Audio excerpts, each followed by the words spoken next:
Tampo ang ilang Pilipino international boxers sa ika-50 anibersaryo ng makasaysayang laban nina Muhammad Ali at Joe Frazier sa Trilla in Manila.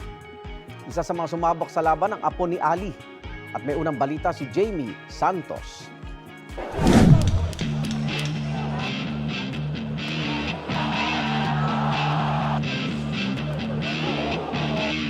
Muling nabuhay ang diwa ng Trilla in Manila sa ika-50 anibersaryo nito na ginanap sa Smart Araneta Coliseum sa Quezon City.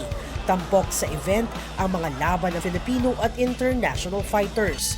Pinangunahan ng pambansang kamao, former Senator at International Boxing Association Vice President Manny Pacquiao ang selebrasyon. Suportado rin ito ni Pangulong Ferdinand Bongbong Marcos Jr. na dumalo at nanood ng laban. Kasama ng Pangulo si First Lady Liza Araneta Marcos. Isa sa mga sumabak sa laban ang apo ni Muhammad Ali na si Nico Ali Walsh versus Kitisa Clinson. This fight is a majority draw.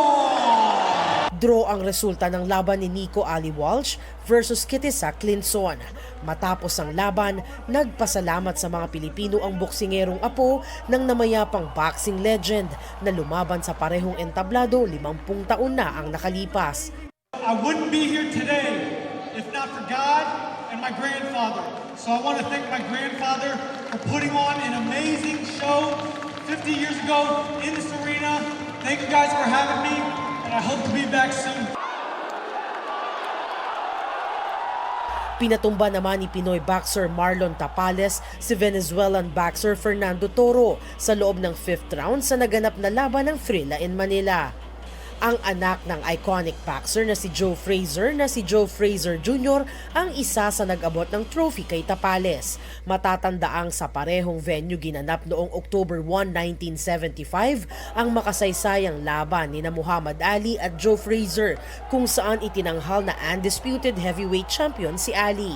Ito ang unang balita. Jamie Santos para sa GMA Integrated News. Igan, mauna ka sa mga balita, mag-subscribe na sa GMA Integrated News sa YouTube para sa iba't ibang ulat sa ating bansa.